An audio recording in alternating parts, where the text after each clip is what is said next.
Visible? Yes, sir. Now it Yes. is yes. Yes, sir. Okay. Thank you.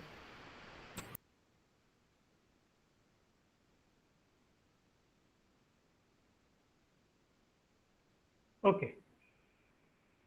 Good afternoon to all and all.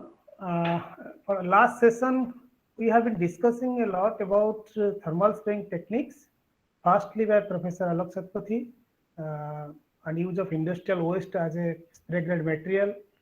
And then I discussed all about what is the need of industrial coating, what is the need of nanostructure coating, and what are the diagnostic techniques involved, and what are the applications, and at the same time how it can be reproduced as well.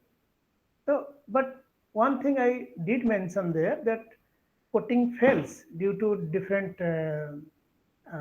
environment conditions. They are prone to oxidation, they're prone to mm, corrosion and all. But bond coat oxidation is one of those things. But most of them related to the thermal energy, right? So most of them, once particle get molten, then solidify, then there is a problem. So all these cases, whether it is residual stress or thing, but most of them are related to thermal stress. So how do you eradicate or remove that aspect, because all those failure deals with uh, thermal stress that can be that can be think of in a different way, that can we not use only no heat? There will be no heat involved. Because as we know, not only heat, but also the in-flight momentum being imparted by kinetic energy of the particle, that also the particle get molten inside the thermal plume, maybe plasma or maybe it combustion. But most of them, 70% of the particle gets molten during in flight, and some particle may get solidified also in flight. So the reason is the kinetic energy that impacts on the on the substrate, that is responsible for melting those parts, or other addition of the on the substrate, that is also responsible. So there is a name called we are when we were discussing in the past session, in the variety of thermal spraying, I have noted one column, that is cold spraying. Cold spraying to be, to me, uh, the future of thermal spray, because there will be no heating of materials involved here. So what happens? As I said in the first session, this is the thermal energy and this is the kinetic energy.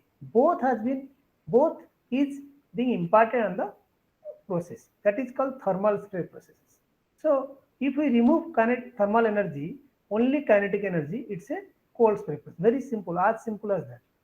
So if you see in the right hand column, that this is your uh, schematic, where you will feel, I have told you all that you, at the end of the talk, you go with three things in mind: particle temperature, particle velocity. So if you can see that particle velocity and gas temperature or particle temperature, that matter, if you see a graph, you can find that most of the, you see that this is the cold spray, where you can have a gas temperature is very minimal and particle temperature is nil. When we are talking about particle being heated, no, some gas, maybe some, there will be some preheating is required, because once that gas is getting expanded in the inside the nozzle, the more heat or more enthalpy content it has, it will give more velocity. So we, as we say that it is 1,000 meter per second, almost cold spray you can achieve, which is huge, in the order of Mach number 5 or 6 you can achieve. So the idea is there is a certain amount of velocity which you impart on the particle or substrate. If that the velocity is less than that velocity, the deposition will not happen, right? So for a certain amount of for a certain particle or certain material to be deposited on a particular substrate, you need to have a critical velocity below which there will be no deposition. But that should be above critical velocity, and the velocity is not such that it should erode substrate, right? So your critical velocity or your the deposition velocity should be in between your erosion velocity and critical velocity. It is should be above critical velocity, it should be below your erosion or velocity that causes erosion. So how do you know that? So if you see again I have made a graph which will describe that what kind of typical surface that you have. If it is a more ductile material, you will find that after certain velocity, there is the deposition starts. Okay, that window of deposition, that ductile material, that volume is more for more ductile material. That will be very, in fact, negligible for a brittle material. Brittle material doesn't plastically deform, so it is very hard to deposit by this method. So this method basically is for ductile and soft materials. There is no doubt that it's challenging, but people are trying to deposit ceramic material in future, and we are we are all in that direction only. So what kind of application it has cold spray? Because as I said, cold spray is the future. So it gives you a kind of application where people can see the future, right? So this is the additive manufacturing is one of the area where people are using, people are doing a lot of research. That's one area where cold spray plays an important role. And most important part is the refurbishment or repair. If you have a component in place, if you want to change the some part is getting delaminated or defected, or some holes you find or something like that, it is rejected. Instead of replacing that cost or that component which is expensive, you can always go there and fill those gaps by cold spraying, because cold spraying is such a technique which will allow you that there is same base material or which maybe aluminum, maybe copper or something like that, which gives you a different component in naval, in military use, where there you can go and deposit it, right? So first thing, it gives you a different alternative altogether, and at the same time, it's a greener technology. It's a green technology. There are no such things being involved, and no heat is involved, and not pollution. So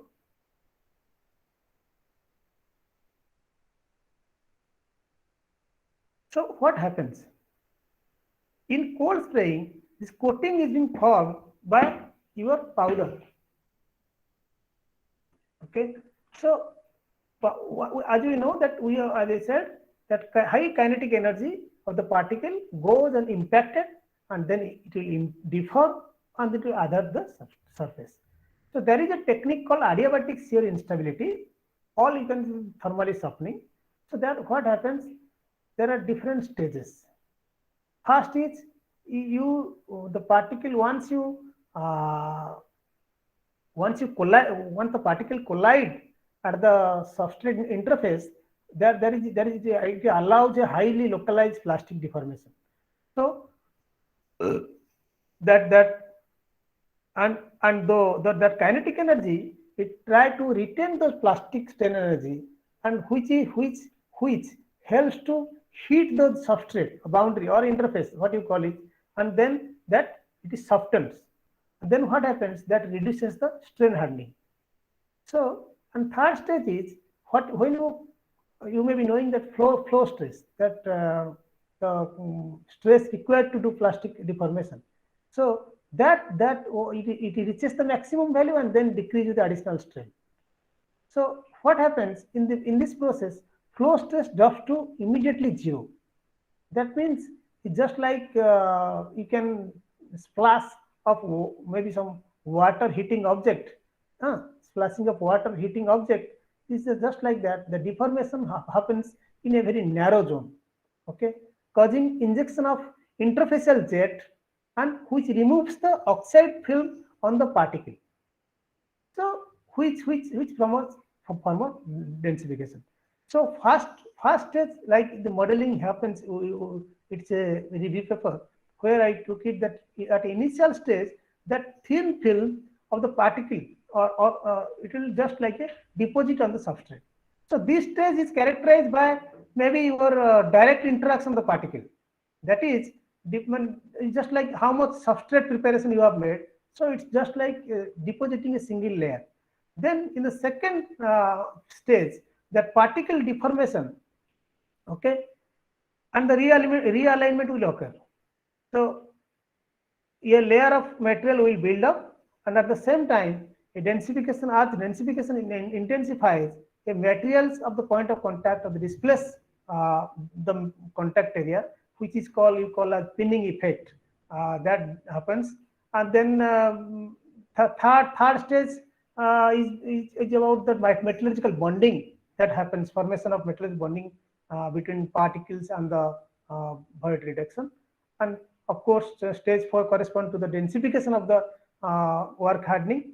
So that's how deposition takes place, and this whole hypothesis called as adiabatic shear instability. So this is the reason why we are entering into this cold spraying era, where you find that the absolutely no porous structure. It's a no oxidation, no phase transformation. It's a solid state process. Its adhesion is very high, and you can build up material as per the adequate thickness. So as we all know, this is the basic principle. We, as a mechanical engineer, we all know this one-dimensional isentropic flow equations.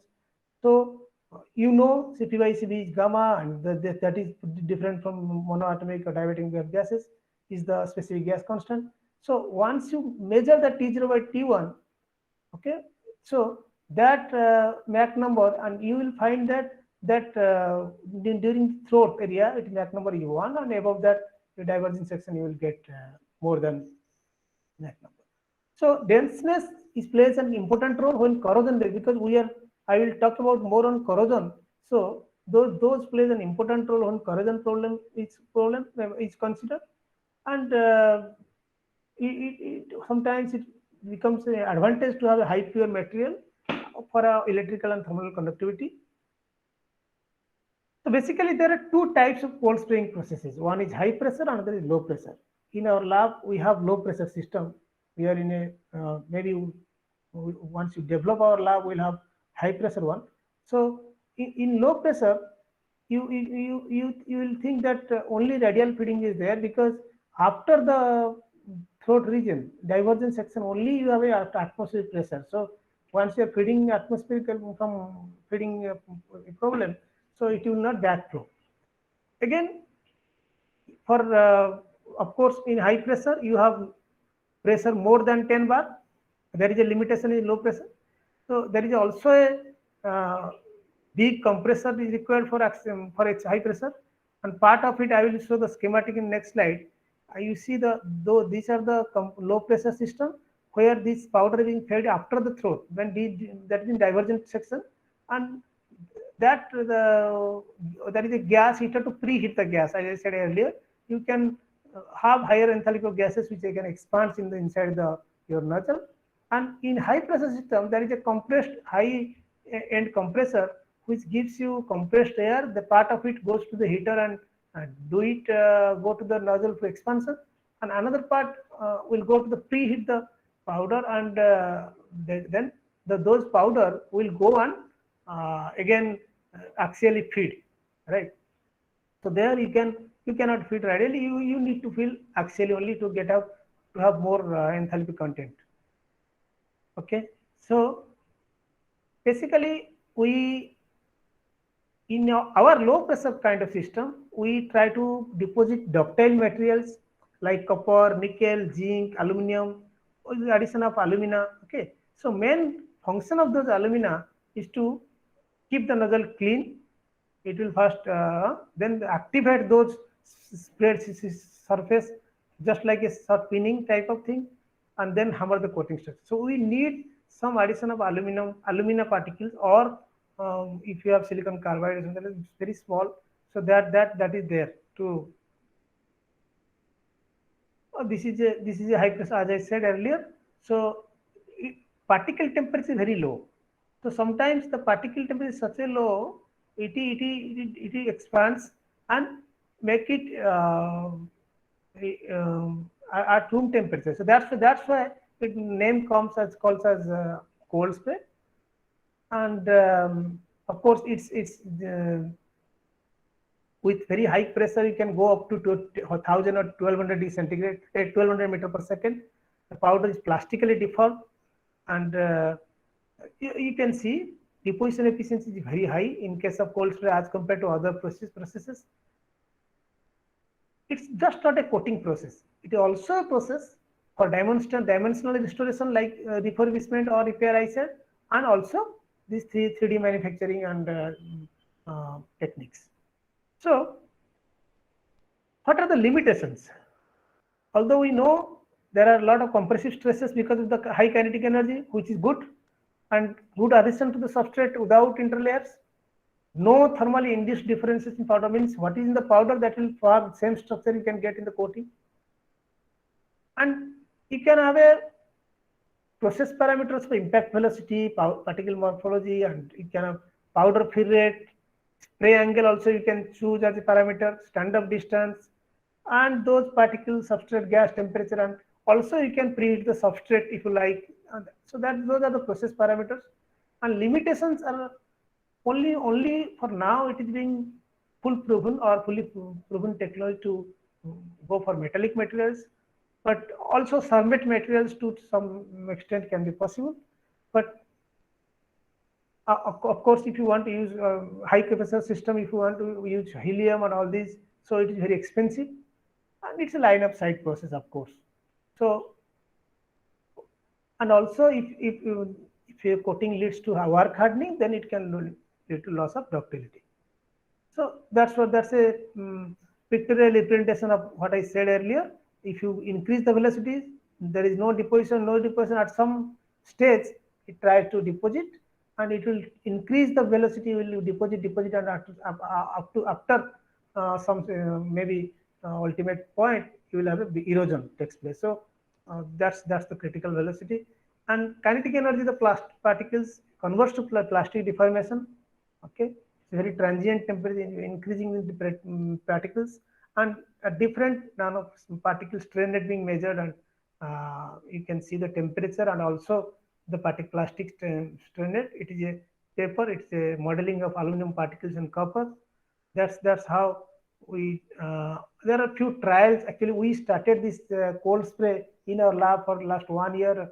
Not much work has been done because of COVID, but nevertheless, we did experiments with the cold press powder on a polymer substrate, sodium nitrate challenge, because at the first instant it is very thermosensitive, and the kind of heat or kinetic energy, whatever you impact, it will erode. You can see some small holes are there, very difficult to engineer those things, and there is a we also do some modeling work with collaboration with HEAT and IIT Bhubaneswar. This is the impact on copper on NS 282 on steel at 620 meter per second speed, and using Abacus. There we'll keep after boundary conditions and all this, then we can validate experimentally. This is a copper impact on 360 LSS steel, stainless steel 316 at 550 meter per second speed. And also we at low pressure we have seen the microstructures. These coatings are developed in our lab, doing XRD and try to understand what is the phenomenon behind it and all this. So I'm just going through a kind of whatever activities that worldwide is going on in cold spraying. Then I will switch into another technique, electrophoretic deposition. So basically, as I said earlier, that for restoration work, for repair of magnesium aircraft component in basically US Army, and they have used this technique extensively in their aircraft because those components are very reactive, and very susceptible to corrosion in marine environments. So they try to corroded parts. You see these are being repaired with cold spray of aluminum powder, and you will find that there is no change of uh, in terms of thickness is visible. So another thing that we use the copper cold spray. Okay, so they generally what happens, copper is expensive as you all know. So instead of a full prototype cast iron canisters, there is, instead of 50 thick copper container, they use 10 thick container on copper encasement. So they could deposit copper on copper encasement cast iron, and uh, they can save a lot of material and is economical, and it showed no oxides and showed very good corrosion resistance. Of course, there is loss in ductility as well. So this is another example of cold spray coating of nickel on titanium alloy to reduce high temperature fretting wear. This is a nanocrystalline nickel coatings. Of course, you need to cryomill it and spray dry, and then particle size around 1 micron or 2 micron you can deposit. This is a nickel chrome cold spray coating, which we are also pursuing in our lab for boiler tube applications, power plant applications. That in you can see that very those coatings which is very dense with respect to HBF coatings, and they are very try to give a very improved corrosion resistance in case of power plant industries. And we have tungsten carbide cobalt on mild steel being coated, which is reported from Australia.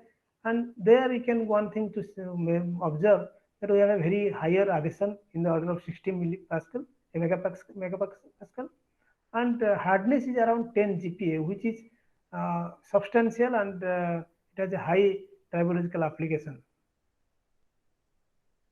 Japan from the US University reporting of late, the titanium is also deposited. So as I said in the earlier, it is very difficult to ceramic coatings, but people are trying to use different techniques by heat treating powders and making those powders from brittleness to ductile, and how to make it and deposit by cold spraying.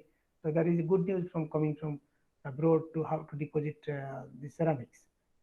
So there are some few videos of how just to make you feel that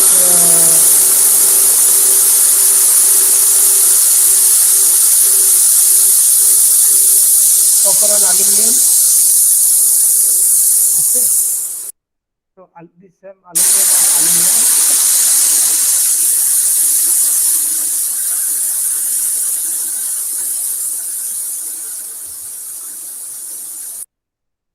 This is a additive coating. Additive manufacturing is coming up, is huge market, and it has a lot of potential for industrial application. Okay.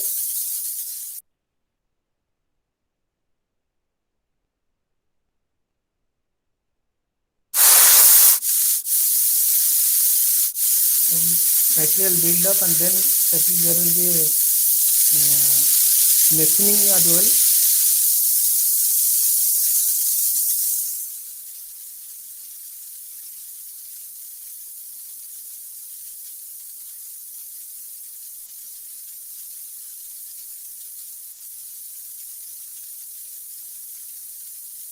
Just to show you the thickness and how much getting deposited, right?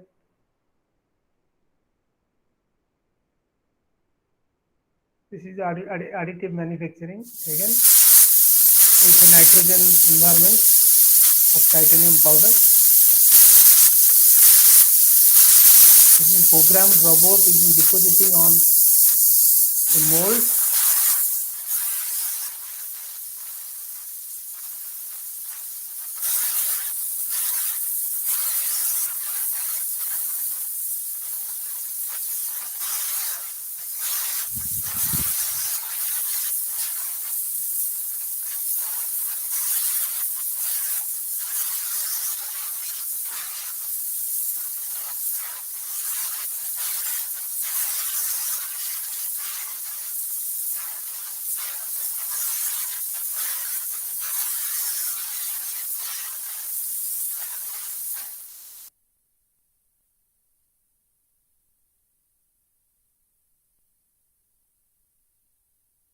Okay, just like same stainless steel, you can. That is a basically just to show you that how cold spray can be a technology for industrial application. You can see the mass production lines, rice cooker using picked up and coating the.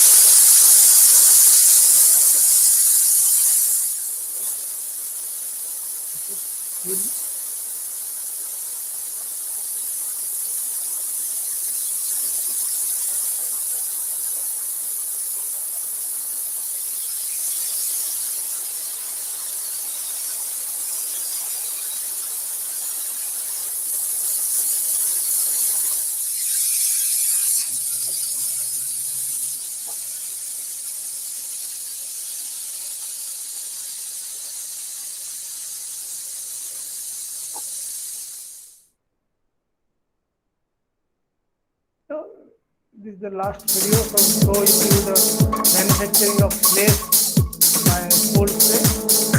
So at the same time, being it is doing post treatment using method to get an adequate treatment. So we have major manufacture and so that's all about cold spraying, and in fact, we are continuously doing research on this, and maybe next time I'll show more of results in in-house results. So coming back to again to what the discussion were happened about thermal spraying. This is the session. This is the summary. I discussed all about thermal spraying, advances, cold spraying, nanostructure coating, what are the particle diagnostic being employed. So these are the shortcomings. If I remember correctly, I told two things that play a key role. One is gas temperature, particle velocity, and particle state, and another thing that what kind of feedstock you are using, whether that is indigenous or we are because those things has to be monitored. First is second one is the cost economics point of view, and this one is the spray process point of view. So all these have few shortcomings. Very difficult to achieve uniform thickness manually. We need to have a robotic system, as we said, as we discussed in plasma. There is very complex contours cannot be programmed and cannot be coated with a uniform thickness. Uh, those things which we cannot we see it. Basically, it's a line of sight process. So that's how makes it little different from internal coatings and stuff like that. Let's say a pipeline 2 kilometer long cannot coat it with a small diameter and stuff like that. So we mass production with little small lead time, because when you visit a plant, you can quote within their time schedule, and their schedule is such that they have to minimize their lead time, and during shutdown period only you have to do it. So all those stuff makes it little different, difficult for an industrial perspective. But never having said that, all I will say that it has own no process is good or bad. It depends on the application and the complexity and the kind of facilities you have.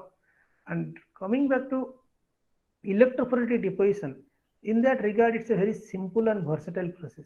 You have lot of you can add like in automotive industry, in SOFC, in ceramic matrix composite, multi-layer ceramics, functionally graded material with your changing your suspension, and those things you can have a various end of application as far as EPD is concerned.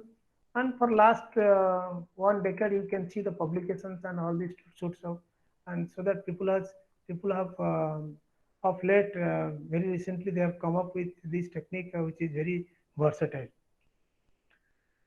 So the next 1 hour I will be discussing like this. What kind of I will introduce this process, and we have to revisit the basic requirement of EPD. Some examples to depict the versatility, and how, because it's known as a conductive substrate deposition, it can only deposit on conductive substrate. But how you can innovate so that we can also deposit, try to deposit on non-conductive as well. So aqueous CPD, and I will conclude. So that apart, this is a basic process, and this is a very easy to understand, because those who know that ionic deposition or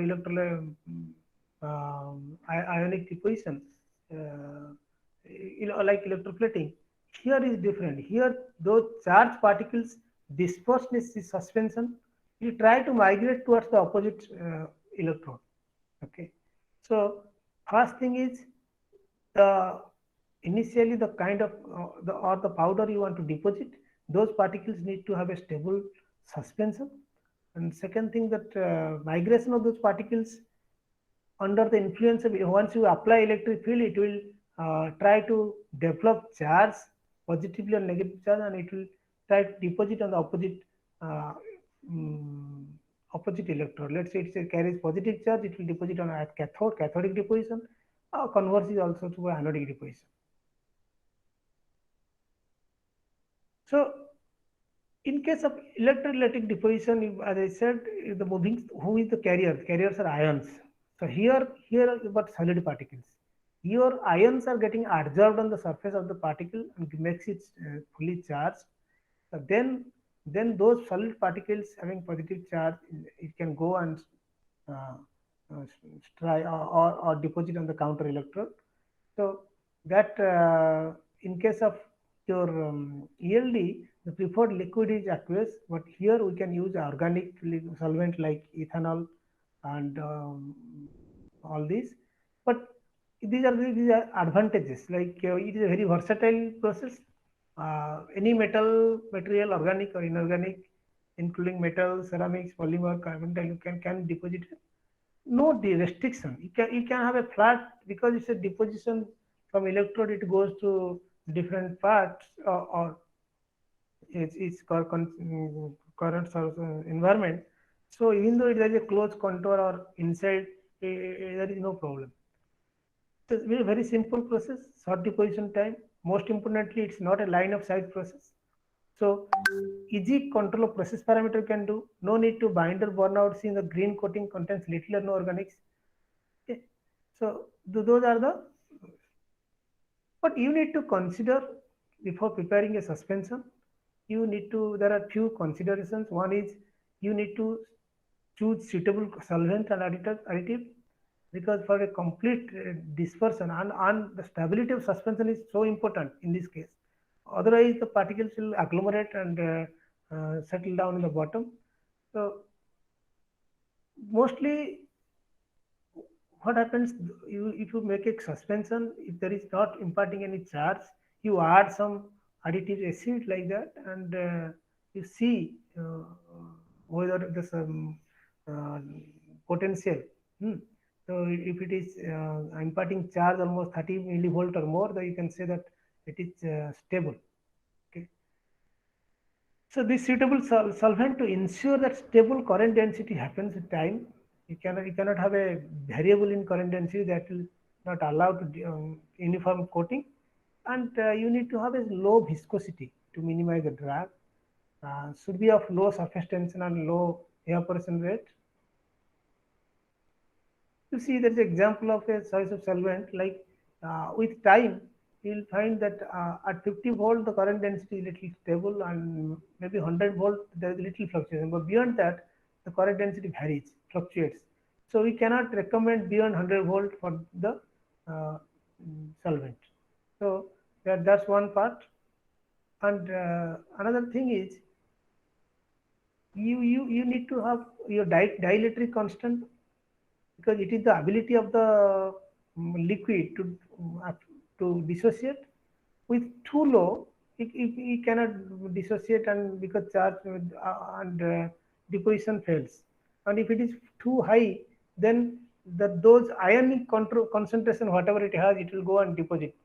It will so that means in the dielectric constant should be intermediate, and it should not have a more viscous solvent, so that it will not flow, or it will not. So it should have a low viscosity. It should have an intermediate dielectric constant and low thermal conductivity, low electric conductivity. And these are the solvent. These are the solvent that being used for depositing material. You can, okay, mostly organic solvent we use ethanol, uh, all these, but these are the aqueous. So which are the factors that influencing EPD? On the left side you will see those are the parameters related to the process. So which out of all parameters, these things are constant. Permittivity, relativity, we cannot change that. So we can only play with concentration of particle, what is the applied potential, what is the distance between the electrode or the deposition time. So, but with regard to suspension, you can see that all particle size and distribution, data potential, dielectric constant liquid, that is all suspension dependent. So only thing is that the pH we can change. So you see that is the, if you have a higher particle size, effect of particle size, then again it is difficult to deposit. So there is two examples of seeing the depositor but having more cracks than the lower particle size of 0.06 micrometer. So there, those are, as you all know, that solid oxide fuel cell. Okay, it generates electricity through not through combustion, through electrolytic method, and it has a fuel that yeah, anode, which takes care of the fuel and the air, which caters with in between there is a electrolyte, dense electrolyte. So we prepare a single oxide fuel cell in our lab where anode is made up of nickel oxide and YSZ and the resistance of 6040. And there then you prepare EPD suspension, and then we try to uh, first use stable YSZ suspension in this. We coat of YSZ on that anode, and then we try to deposit a dense electrolyte that is on sintered YSZ, nickel oxide here. Then there is a cathode lanthanum strontium LSM YSZ, which in the 50-50 ratio that we put in the, again we deposit on that cell. So once you do that, there is a single cell of single solar cell that we go for a stacking or testing. So as I said, both cathode and anode should be porous, and those electrolyte YSZ that were depositing an electrolyte, they should be dense, right? So you can see the top surface is practically much denser electrolyte, and you can see the both cathode and electrolyte anode being porous with a electrolyte being dense. Then it went to your energy, how much electric can generate, and 1 kilowatt that test facilities here at IMMT. Once the coating deposition is being made, then what we do, we deposit titanium dioxide TiO2. Let's say for example, for horizontal resistance application, we deposit for this at 100 volt 30-second parameters, and then we apply some binder like hydrogen siloxane, which is designated as KF99. That gives the uh, required adhesion, okay, and which can withstand up to 500 degrees centigrade, and you can also have also withstand salt spray test with 3.5% NaCl up to 2100 hours. So those also we undertaken the bend test, which went to 90 degree without lamination. So that is up to 500 degrees centigrade, but we try to innovate thing, and we add some nickel core, just alumina. Then those particles, cell-like structure, nickel cell on alumina core. Those things, if when deposited, and that we found that it has a higher scratch resistance strength. Also, it will withstand up to 850 degrees centigrade.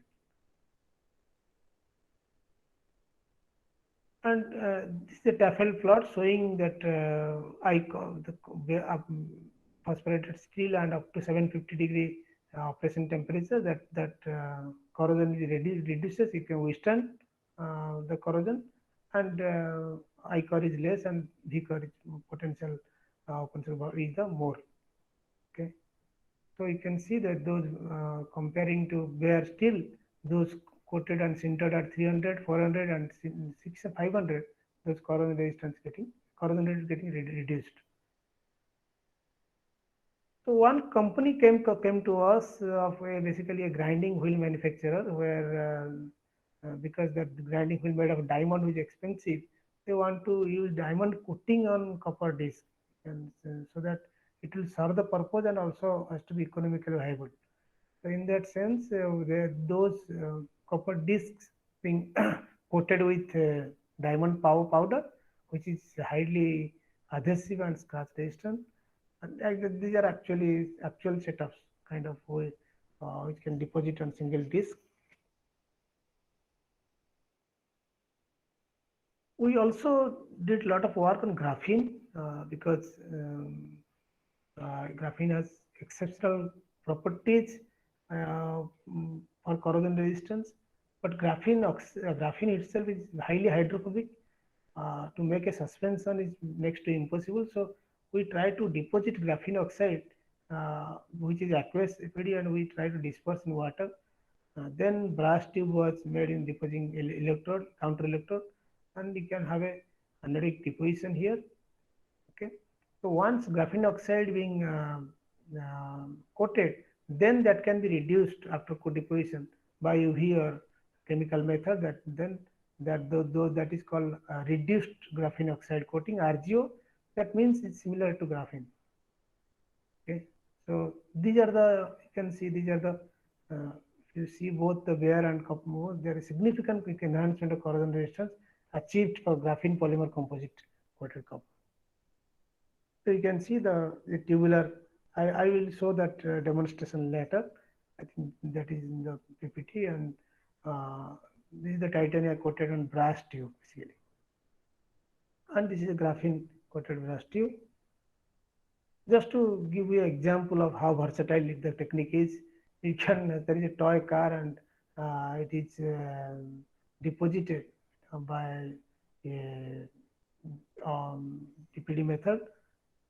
You see, and this kind of parameters. So this slide needs to understand that it gives that you can have a laminated structure. You can have a both. Let's say I have a titanium carbide and silicon carbide. Both can be coated, or you want to, let's say, one solvent, one suspension. You want to functionally grade it. That also you can do it with different composition.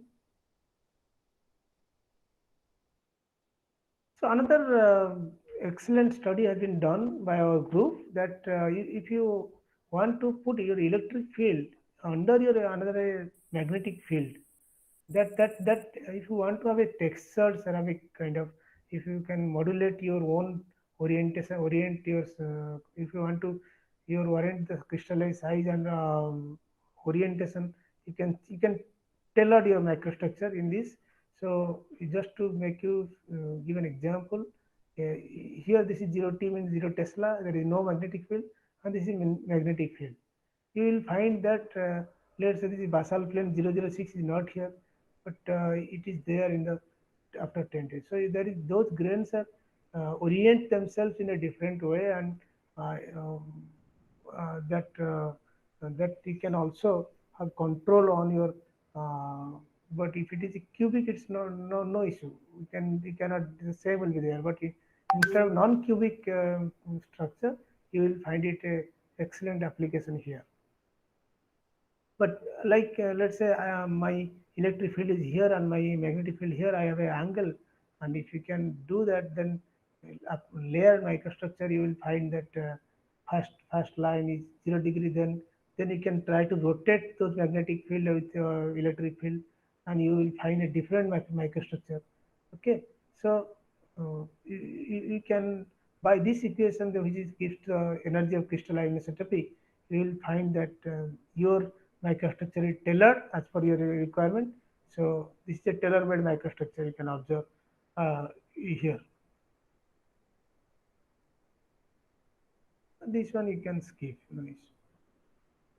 Okay, coming to as I said, it's a conductive substrate you can deposit in this case, but how to deposit a non-conductive substrate?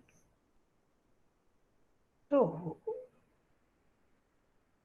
their porosity plays a very important role. Okay, once you, let's say this nickel ion, NiO, whatever I have seen shown for this SOFC application, you will find that those porosities having a different center temperature and particular hour, you will have a different porosity. Okay, so that kinetics is such that substrate porosity is very important. So we can, let's say I have a material which is non-conductive. If I can put a carbon tape behind and connect to a cathode power source, let's say it's cathode, then those porosity pores can be a carrier or can be a path for the major electrical conductivity, or you can say those pores can be a carrier for those conductivity, and that allows to electricity to pass through, and that's how this is, let's say there are too few lines.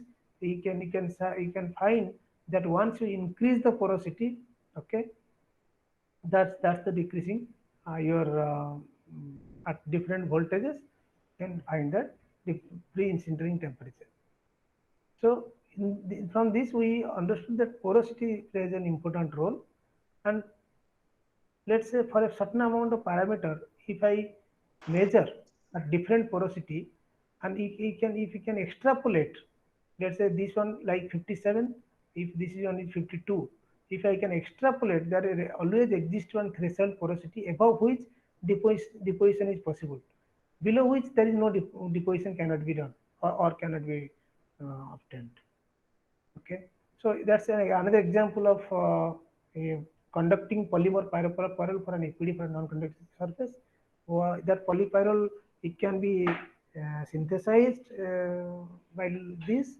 We can put distilled water, and so there is a oxidant and dopant. You put it, and those it will be or for overnight you will find that polypyrrole, and those are if you put it pre-coated, let's say you pre-coat it because generally electrical conductivity substrate necessary. So we uh, sometimes we PDF nanostructure alumina on the inner side of non-conductive porous alumina tube. How do you do that? Alumina first pre-coated with that polypyrrole and which is conductive, and then on the above polypyrrole you deposit alumina, nano alumina, and then you try to heat sinterate, so the polypyrrole will evaporate. Then you will have okay. So these are the examples, and also we are into industrial problems because this electrophoretic deposition has been carried out in our department headed by Dr. Besra for last 10 to 15 years.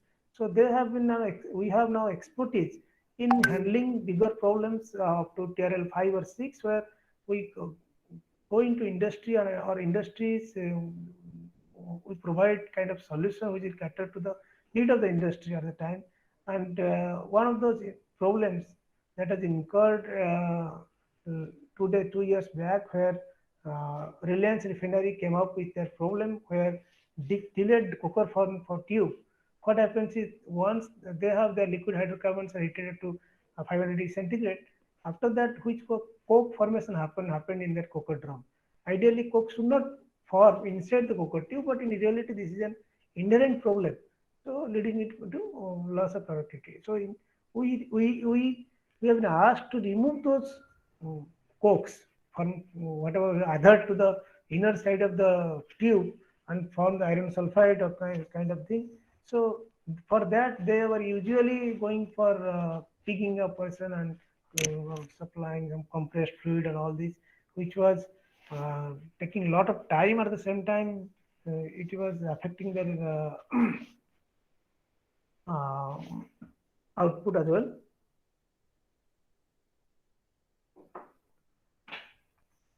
So we have been asked to provide coating to prevent coking inside the coker to furnace. Basically, those steels were very long, and as I said, those are very huge. But we demonstrated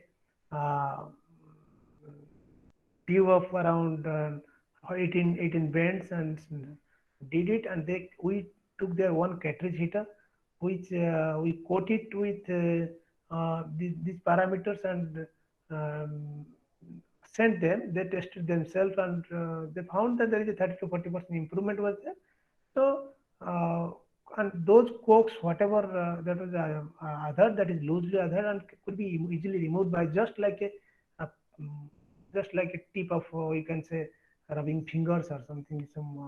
So that's how things were, and they given their cartridge heater, and we coat it and given back them. So that's one thing. But we didn't try to develop those inside camera which will allow what happens that those inner wall has to be coated, right, and those insulator block has to be there because to isolated mechanical electrode from electrical connection. So we made a handmade robot which will carry the inner electrode, and it will try to with a camera in it which will show the kind of deposition, and we also near the bends whether it is very frictionless pulley has been fixed to avoid the bend, and it has been successfully implemented at lab level. We also demonstrated that 4 5 the kind of pipeline image is shown here. So another problem we incurred on boiler tube manufacturer, where we went there and saw basically boiler tubes are exposed to fluidized fluid reactor of rice husk, which is very abrasive, and once it is uh, operates at different timeline. Within few years, the boiler tube thickness tubes outside wall getting eroded, and mostly after some span of time, it's getting damaged. So in that sense, they have given some tubes, and we coated it and tested the bend strength and everything was there. But up to temperature was the issue, and up to 500 degrees centigrade, we could able to achieve the corrosion resistance and adhesion. So we maybe we are waiting for the more test to be done and for and at higher temperature capability. So this is the demonstration I was saying about that.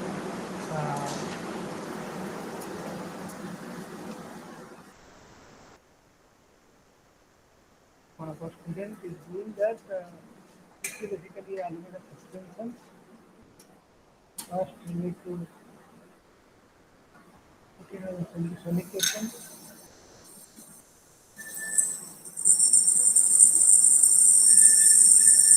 measure the spinning potential. As I said, if you have the content 30 millivolts or more than that, then it's stable.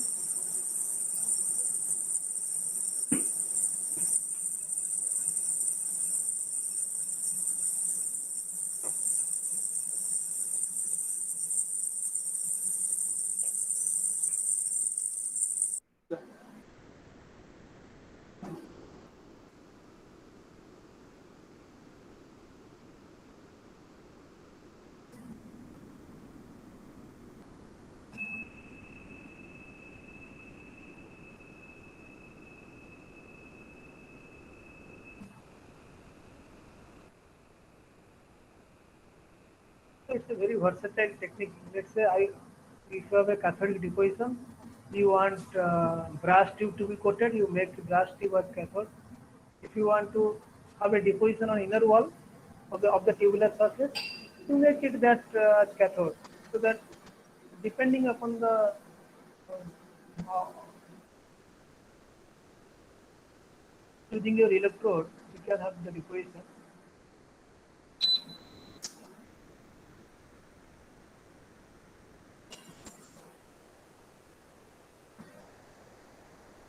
It's very easy and fast process.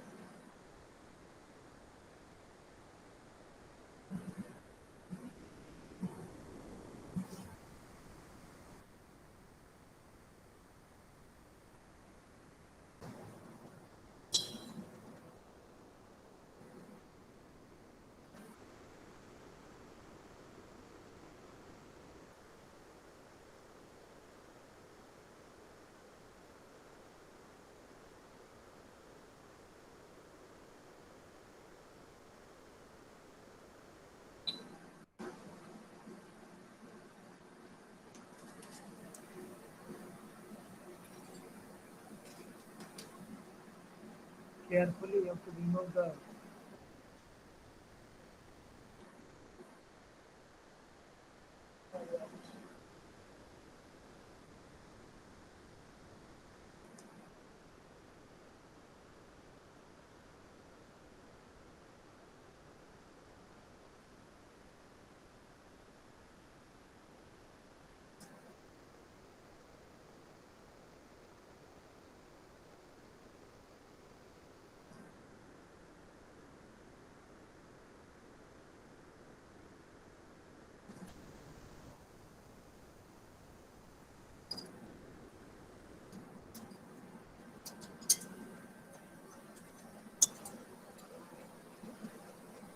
See,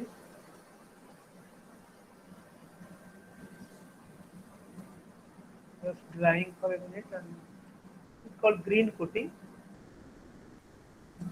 You can dry it maybe in the outside and if it is sunny, maybe for a few hours. Then if you need to sinter it at for higher resolution, then as I said, the KF99 selection, that you can use heat treated so that it will be closely adhered.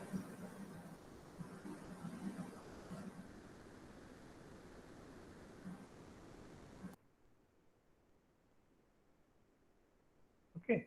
So there you can see after the deposition, if you are putting a drop of liquid, just contact angle is so high, very hydrophobic, and the water droplets are spreading and it's not sticking to the wall of the coating. So that just to demonstrate that how much hydrophobic it is, and which is very much beneficial for our corrosion problem because solvent or let's say the working environment, the corrosive fluid should not stick to the wall.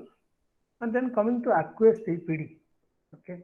So whatever conventional EPD process, that is organic solvent you are using, is popular because it's a higher density, it's a good chemical stability, but there is no electrochemical reaction and no gas bubble generation. But in case of disadvantages, that is low let's say that it have a low dielectric constant organic fluid. So it have a low less charge, the dissociative power is very low, and it necessitates application of high electric field strength. So maybe at sometimes it's flammable at high voltage and current density. The organic solvents are toxic and not environmental friendly. So and also expensive. Aqueous water is cheap, and aqueous APD always its advantage after it is very application of low voltage, higher temperature control during process, so it's environmental friendly, low cost. But problem is once you do water analysis, electrolysis, you know that at anode, those hydroxy ion will move to oxygen and hydrogen water, and then cathode, those electrons will react with cathode with some hydrogen and two OH. So oral, this is the oral reaction, but there is incorporation of bubbles in the deposit. That's the most important part. To avoid that, you need to have a pulse DC EPD. Instead of EPD, we can go for continuous DC. We can have a pulse DC. Those sometimes T on will be then T off, then T on, then T off. The duty cycle is T1 plus TF. So it is varies between 1 and 99%. So these are the things you can say of being taken care. Total pulse on time 3 minutes, and we change in this pulse on time or constant at constant pulse voltage pulse and constant current pulse. You can find out the exactly at homogeneous coating is, and you will see that with these different pulse width, the porosity is getting reduced. So basically, we are going towards the end of the talk. Where what is the mechanism? Basically, there is a double layer is discernible theory, because once a positive charge particle move to the cathode, once deposited, and another particle moves with a positive again, it should be repelled as per the prevailing year. But that from speculation or hypothesis, it has been given that once you and that's a double layer. Once you deposit particle deposits, that is very thinner at front and thicker at tail. So that thicker at tail, once another particle immediately comes, and uh, mm, those tail can be connected to the tail and termed as a single particle. Okay, so those cations in the suspension which also move along with the positive charge particle towards the cathode, the excess, and react with the counter ions in the extended double layer tail. So that kind of hypothesis is not being experimentally validated, but that's how gives an understanding of mechanism that works for us. So this is my concluding remarks about cold spray. I told that it is personally process. It's the process for the future, and this EPD is a very uh, versatile process for the materials and coating. It can be adopted easily in industry. Use of suitable porous substrate and conducting polymer, which helps in EPD for a non-conductive substrate. I have demonstrated that. Use of pulse DC and asymmetrical SE for EPD to produce bubble-free deposit will further the applicability of EPD. Of course, extreme caution must be exercised when performing deposition from batch experiments, as there can be considerable change of pH of small volume suspension, then larger volume suspension due to the electrode reaction during EPD, and it has to be taken care. And change of pH can change surface charge, which I said once you have a because it shall be isoelectric point of zero charge. It's different for different materials. So you think of you need to change those pH, which can change surface charge, which in turn changes stability of suspension, and also which consequently affect the deposition. So uh, also you need to think take care of the volume of the suspension, which is very important. Again, I acknowledge my group headed by Dr. Besra, my colleagues, my students, my mentors for their kind support as always. And of course, thank you, Dr. Devasmita, for inviting me. And I really feel truly honored and privileged. Uh, Thank you all faculty members for giving me an opportunity to speak before you. And thank you once again. Thank you. Thank you very much, sir. Thank you for the very nice talk. We enjoyed it a lot. Sir, there are some questions, I think, in the chat box. Sir, Bibhu Sharma is asking, what is the scope of hard ceramic coatings like alumina or titanic coating in nickel matrix with cold spray? Yeah, that's a good question. In fact, because in low pressure cold spray we cannot titanium or titanium oxide. What is saying? What is asking? Titanium oxide or titanium? Titania. Titanium Titanium means oxide. titanium oxide. Okay, dioxide. So that's a good question, because we cannot deposit ceramics in cold spraying. So if you can, those particles can be coated, like I used in nickel core cell in or alumina.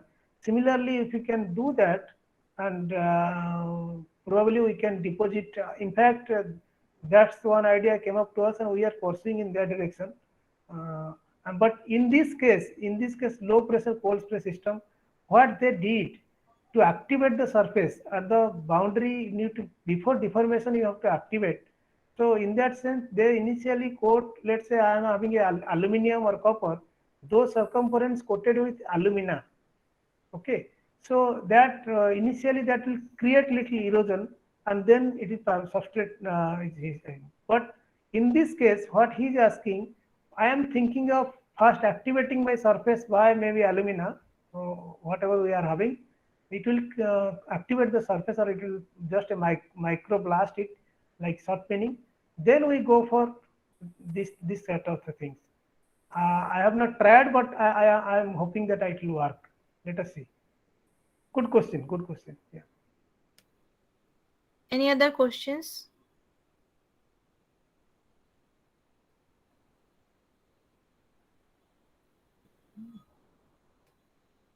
But only thing is that once it deforms, that let's say I'm coated with nickel, the nickel will deform and embedded in the matrix.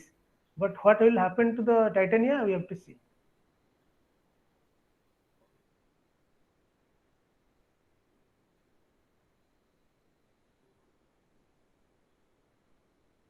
Anybody else has any questions for sir?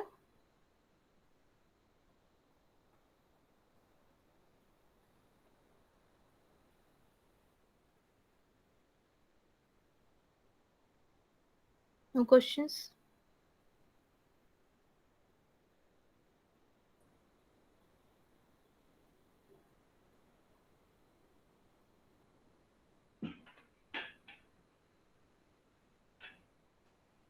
Okay. Thank you so much, sir. And thank you so much for giving us your valuable time. Thank you. Thank you for